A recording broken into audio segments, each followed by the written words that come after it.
কালকে সকাল থেকে শুরু করেন, কালকেই বরকত দেখা শুরু করবেন।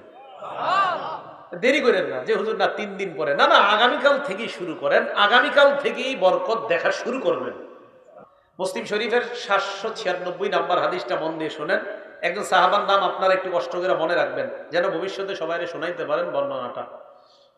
গল্প আকারে হাদিসটা আপনারা শোনাই দিবেন। সাহাবার নাম উসাইদ ইবনে হুজাইর। পুরাটা মনে রাখা দরকার নাই, শুধু মনে রাখেন উসাইদ। বলেন তো কি নাম? উসাইদ।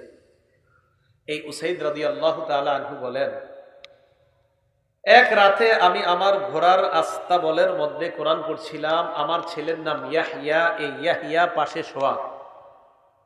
আকরাউ ফি মিরবাদি, আমি আমার ঘোড়ার আস্তাবলের মধ্যে কোরআন পড়ছিলাম।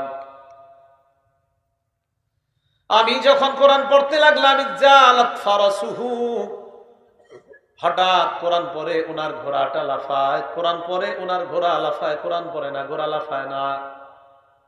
ফাকরা সুম্মা জালাত আইযান, কিছুক্ষণ থেমে উমি আবার কোরআন পড়ে, আবার ঘোড়া লাফায়। ফাকরা সুম্মা জালাত উখরা, আবার কিছুক্ষণ থেমে আবার কোরআন পড়ে, আবার ঘোড়া লাফায়। উসাইদ ইবনে হুজাইর দেখে বারবার যদি আমি আবার কোরআন পড়ি, ঘোড়া এত পরিমাণ লাফায়। ঘোড়া লাফাইতে লাফাইতে না জানি আমার সন্তান ইয়াহিয়ার উপর পাড়া পড়ে পদপিষ্ট করে আমার সন্তানটা মেরে ফেলে। আমি পড়া থামিয়ে দিলাম। থামানোর পর ঘোড়ার কাছে গেলাম। যাওয়ার পর আমি দেখলাম ফাইদা ফাওকা রাসি মিসতুজুল্লাহ, আমার মাথার উপর আকাশের এক খণ্ড মেঘ। ওই মেঘের ভিতর ফিহা আমসালুস সুরুজ, মেঘ খণ্ডের ভিতর এরকম বাতির মতো অসংখ্য অগণিত বাতি দেখা যায়। ঘটনা কি? ফালাম্মা গাদাউতু আলা রাসূলিল্লাহি সাল্লাল্লাহু আলাইহি ওয়াসাল্লাম, সকালে আল্লাহর রাসূলের কাছে আসলাম। আসার পর বললাম, ইয়া রাসূলুল্লাহ, রাতের বেলা একটা ঘটনা ঘটছে, আপনাকে জানাইতে আসছি। কই কি? বলো। বাইনামা আনাল বারিহাতা আকরাউ ফি মিরবাদি, রাতের বেলা, গত রাতে আমি আমার ঘোড়ার আস্তাবলের মধ্যে কোরআন পড়ছিলাম। হঠাৎ আমি দেখলাম আমার ঘোড়া লাফায়। নবীজি বলেন, ইকরা ইবনা হুজাইর, তুমি যদি আরো তেলাওয়াত করতা।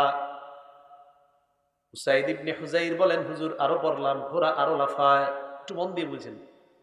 নবীজি আবার বললেন, ইকরা ইবনা হুজাইর, ও উসাইদ ইবনে হুজাইর, তুমি যদি আরো পড়তা। সাহাবী জবাব দেয়, হুজুর আমি আরো পড়লাম, ঘোড়া আরো লাফায়। নবীজি তারপর হুজুর পড়া থামাই, ঘোড়ার লাফ থেমে যায়। নবীজি কয়, যদি আরো পড়তা। ঘটনা কি? কি হইল? সাহাবী উসাইদ ইবনে হুজাইর বলে, ইয়া রাসূলুল্লাহ, আর পড়ি নাই। কেন?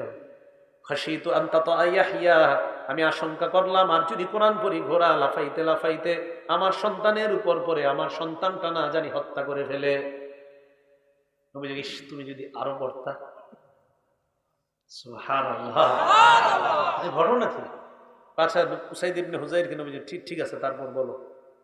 এরপর হুজুর আমি আমার ঘোড়ার কাছে গেলাম। যাওয়ার পর দেখলাম আমার মাথার উপর মেঘখণ্ড, এটার মধ্যে বাতি দেখা যায়।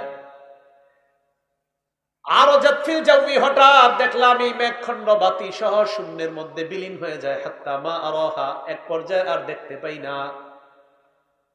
নবীজি বলেন, ইস, যদি আরো পড়তা। তিলকাল মালাইকাতু তাসতামিউ ইলাইকা, এগুলা বাতি না, আল্লাহর ফেরেশতা মনোযোগ সহকারে তোমার কোরআন তেলাওয়াত শুনতেছিল। ফেরেশতা। যেমন বললাম, একটু বইরেন তাহাজ্জুদের সময়, বাকি কারো ঘুম ডিস্টার্ব করা যাবে না। আশেপাশে মানুষের জন্য ঘুম ডিস্টার্ব না হয়, খেয়াল রাখতে হবে, সতর্কতা। একটু বইরেন যে আল্লাহ শুনে আর ফেরেশতারা শুনতেছে আপনার তেলাওয়াত। হাদিস শেষ হয় নাই। নবীজি সাল্লাল্লাহু আলাইহি সাল্লাম বলে, সাইয়্যিদ লাউ করাতা আসবাহাত, তুমি যদি সকাল পর্যন্ত একটু পড়তা। ইয়ারাখান নাস মা তাস্তাতিরু ইলাইহিম, সকাল পর্যন্ত যদি কোরআন পড়তা, ফজরের আজান শোনার পর যে মুসল্লিরা তোমার বাড়ির সামনে দিয়ে মসজিদে আসতো, স্বচক্ষে আল্লাহর ফেরেশতাদেরকে দেখতে পাইতো। পড়বেননি? বলেন না, একটু পড়বেননি? বলেন, তাহাজ্জুদের সময় মা বোনরা আপনারা কোরআন পড়েন, আল্লাহর সাথে সম্পর্ক কায়েম করেন, দেখবেন আল্লাহ তাআলা। আমি কিভাবে বলি জানেন? যে কালকে সকাল থেকে শুরু করেন, কালকেই বরকত দেখা শুরু করবেন। দেরি করেন না যে হুজুর না 3 দিন পরে, না না, আগামীকাল থেকেই শুরু করেন, আগামীকাল থেকেই বরকত দেখা শুরু করবেন, মানে কালকে থেকে শুরু করবেন, দেরি করেন না। আল্লাহ আমাদেরকে আমল করার তৌফিক দান করেন। রাতের বেলা তাহাজ্জুদের সালাতে তেলাওয়াত, এটা বড়রাও পড়তে পারবে, ছোটরাও পারবে, বড়রাও পারবে, ছোটরাও উৎসাহমূলক যদি তাদেরকে পড়ানো হয় জায়েজ আছে। সহিহ বুখারীর 699 নম্বর হাদিসের বর্ণনা, عن عبد الله بن عباس رضي الله تعالى عنهما قال بت عند خالتي ميمونة رضي الله تعالى عنها। আব্দুল্লাহ ইবনে আব্বাস রাদিয়াল্লাহু তাআলা আনহুমার বর্ণনা, তিনি বলেন আমি আমার খালা মাইমুনা রাদিয়াল্লাহু তাআলা আনহার বাড়িতে রাতের বেলা অবস্থান করলাম। হাত্তা ইযান তাসাফাল লাইল, রাত যখন অর্ধেক হয়ে যায়। এটা বুখারীর 699 নম্বর হাদিস। এই হাদিসে আবার আসতেছে, আপনাদেরকে সহিহ বুখারীর 183 নম্বর হাদিসে ঘুরে আনি আবার, এখানে আসবো কিন্তু। আব্দুল্লাহ ইবনে আব্বাস বলেন রাতের বেলা, ওই হাদিসটা লম্বা আর কি, রাত যখন অর্ধেক হয় আল্লাহ নবী উঠলেন, উঠার পর তাকান আমার দিকে, জাআলা ইয়ামসাহুন নাওমা আন ওয়াজহিহি, চেহারা থেকে এইভাবে ঘুম দূর করতেছিলেন, চোখ মুছে, মুখ মুছে। আচ্ছা আমার সাথে ওয়াদা করেন, এটা ওয়াদা করতে হবে, এটা আর নিয়ত না, এটা ওয়াদা। এটা কি কষ্ট? আজকে দেখে আমরা ঘুম থেকে উঠা, আমার ঘুম যাক আর না যাক এমন করলে, আমার নবীজি করছেন আমরা করবো ইনশাআল্লাহ। রাসূল সাল্লাল্লাহু আলাইহি সাল্লাম উঠা এমন করতেন, এমন করতেন। ঘরের মধ্যে একটা ঝুলন্ত মশক ছিল, এটার কাছে নবীজি যাইতেন। এটা যদি পারেন শূন্যটা আদায় করতে, একটা ঝুলন্ত মশক রাখবেন, পাত্র রাখবেন। আমি একবার কোন এলাকায় গেছি, গিয়ে দেখি মাশাআল্লাহ ওই ঘরে এরকম সুন্নতি সিস্টেম চালু, একদম দেশ গ্রামে। কিন্তু দেশ গ্রামে মানুষ যে এতভাবে সুন্নত পালন করে, আলেমের ঘর তো দেখলাম মাশাআল্লাহ, উনি ঘরটা রাসূল সাল্লাল্লাহু আলাইহি সাল্লাম রাতের তাহাজ্জুদের সময় যেই যে আমল, যেই যেই জায়গায় সিস্টেম, ওনার মশক থাকতো, মেসওয়াক থাকতো, ওযুর পানি ঠিক ওইভাবে ওনার ঘরে সিস্টেম করা দেখলাম। এই যুগে আমাদের দেশেও মাশাআল্লাহ রাসূল সাল্লাল্লাহু আলাইহি সাল্লামের সুন্নাহ পরিপূর্ণভাবে পালন করার লোক এখনো আছে। তো আব্দুল্লাহ ইবনে আব্বাস রাদিয়াল্লাহু তাআলা আনহুমা বলেন রাসূল সাল্লাল্লাহু আলাইহি সাল্লাম ওযু করলেন, আমি ওযু করলাম। খুব মন দিয়ে শুনেন, উনি কিন্তু ছোট মানুষ, আব্দুল্লাহ ইবনে আব্বাস ছোট মানুষ। হ্যাঁ, আপনাদের প্রশ্ন হবে হুজুর যে ছোট, এটার দলিল কি? দলিলটা পরে দিচ্ছি। উনি কিন্তু ছোট মানুষ, উনি ওযু করলেন। ওযু করার পর আল্লাহ রাসূল সালাতে দাঁড়াইলেন। এবার আবার সহিহ বুখারীর 699 হাদিসে চলে আসে, ফাকুমতু আন ইয়াসারিহি, আমি নবীর বাম পাশে দাঁড়াইলাম। আখাযা বিরাসি, নবী আমার মাথা ধরলেন, ধরার পর আকাবানি আন ইয়ামিনিহি, নবী আমাকে তার ডান পাশে দাঁড় করাইলেন। এরপর আল্লাহ নবী 2 রাকাত সালাত আদায় করলেন। এইভাবে মোট 13 রাকাত তাহাজ্জুদের সালাত করলেন। 8 রাকাত তাহাজ্জুদ, 3 রাকাত বিতির, 2 রাকাত ফজরের সুন্নত। ঘটনা কিন্তু রমজানের বাহিরের ঘটনা।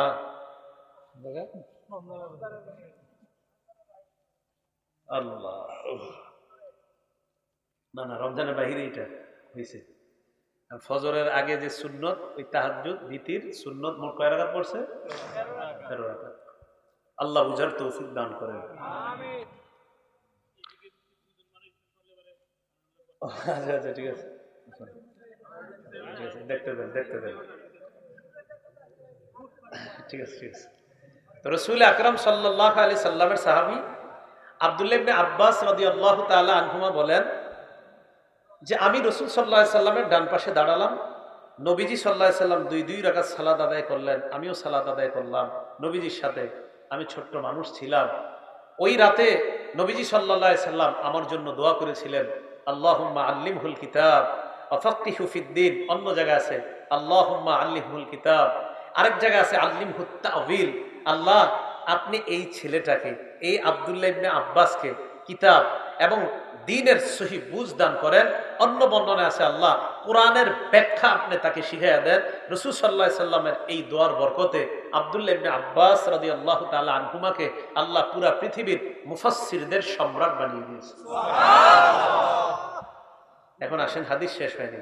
তো রাসূল সাল্লাল্লাহু আলাইহি সাল্লাম তাহাজ্জুদের তেলাওয়াত করলেন, উনিও তাহাজ্জুদ পড়লেন। এখন প্রশ্ন হলো, আব্দুল্লাহ ইবনে আব্বাস রাদিয়াল্লাহু তাআলা আনহুমার বয়স ছিল কত? মুসনাদে আহমদ হাদিস নাম্বার 3437 নাম্বার হাদিস।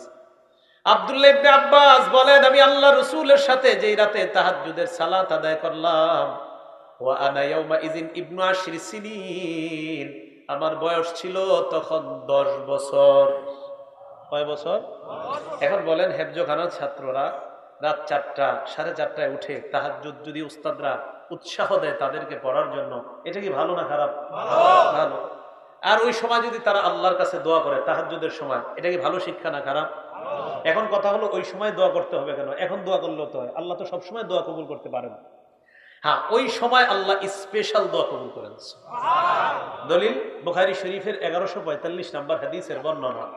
قال رسول الله صلى الله عليه وسلم ينزل ربنا تبارك وتعالى الى السماء الدنيا في كل ليله। আল্লাহ পাক রব্বুল আলামিন প্রত্যেক রাতে হিনা ইয়াবকা সুলুসুল লাইলিল আখির, রাতের শেষ তৃতীয়াংশে আল্লাহ পাক প্রথম আসমানে প্রত্যেক রাতে আসে শুধু বান্দাদেরকে দেওয়ার জন্য।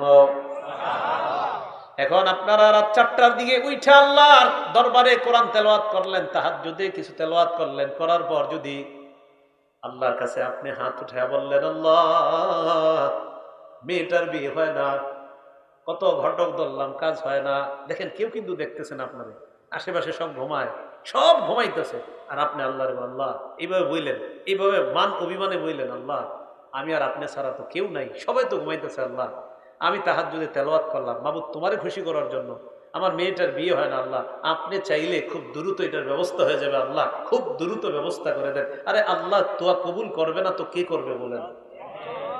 তো আল্লাহ বলে মাইয়াদউনি ফাস্তাজিব লা, কে আছো ডাকো আমাকে। প্রথম আসমানে এসে বলতেছে, আরে ডাকো আমি তোমার ডাকে সাড়া দিব, ডাকো আমি তোমার ডাকে সাড়া দিব। এরপর বলে মাইয়াসআলুনি ফাউতিয়া, আমার কাছে চাও আমি তোমাকে দিব। এরপর বলে ওয়ামাইয়াস্তাগফিরুনি, ক্ষমা চাও ফাগফির লা, আমি তাকে ক্ষমা করে দিব।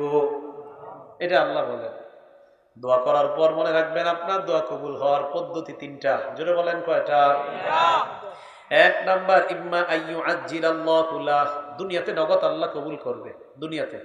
2 নাম্বার আও আইয়াদাখিরা লাহু ফিল আখিরাহ, কবুল না করে আখিরাতের জন্য আল্লাহ এটা জমা করে রাখবে, আখিরাতের জন্য জমা করে রাখবে। 3 নাম্বার, এই দোয়াটা কবুল না করে আগামী 2 দিনের মধ্যে একটা বিপদ আপনার জীবনে ঘটতো, ওই বিপদটা থেকে আল্লাহ আপনাকে হেফাজত করবে, কবুল করবেনই দোয়া আল্লাহ। তাহলে কি কথা বুঝে আসছে সবার? এই জন্য দোয়া খুব বেশি করা আল্লাহর কাছে, আল্লাহ তৌফিক দান করেন। তো বলছিলাম 1145 নাম্বার হাদিস, আল্লাহ আমাদেরকে ডাকে আসো আমার কাছে দোয়া করো। তো রাতের বেলা তাহাজ্জুদের সালাত পড়ে আল্লাহর কাছে দোয়া করা এইভাবে। আরেকটা হাদিস মনে রাখবেন, সহিহ বুখারীর 413 নাম্বার হাদিস। ক্বালা রাসূলুল্লাহ সাল্লাল্লাহু আলাইহি ওয়াসাল্লাম, নবীজি বলেন কোন বান্দা যখন নামাজের মধ্যে থাকে, ইউনাজি রব্বা, আল্লাহর সাথে চুপে চুপে নিভৃতে কথা বলতে থাকে, চুপে চুপে নিভৃতে কথা বলে, এই কথাটা মনে রাখবেন। এখন রাত 3টা 4টায় কিন্তু সবাই ঘুমায়, ওই টাইমে আল্লাহর সাথে কথাটা কিন্তু আপনার চমৎকার হবে। হ্যাঁ, ওই টাইমে নিভৃতে চুপে চুপে আলাপটা কিন্তু একটু খুব ভালোভাবে হবে। আমি ওনার সাথে একটু কথা বলবো, ভাই আপনার সাথে একটু কথা বলবো, এখন কেউ নাই, চলেন এখনই বলি। তো ঠিক আছে বলেন, আশেপাশে মানুষ ডিস্টার্ব করবে না, না ওই সময় 3টা 4টায় কেউ ডিস্টার্ব করবে না, আশেপাশে পুরো চুপচাপ, সব চুপ, আল্লাহ আমি আর আপনি একটু নিভৃতে কথা বলেন। হাদিসে রাসূল সাল্লাল্লাহু আলাইহি ওয়াসাল্লাম, সহিহ বুখারী 413, সহিহ বুখারী 416, নবীজি বলেন যখন নামাজে থাকো আল্লাহর সাথে চুপে চুপে নিভৃতে তোমার কথা চলতে থাকে। সুবহানাল্লাহ। তাহলে রাতের তাহাজ্জুদ আর রাতে তাহাজ্জুদে তেলাওয়াত করব তো ইনশাআল্লাহ।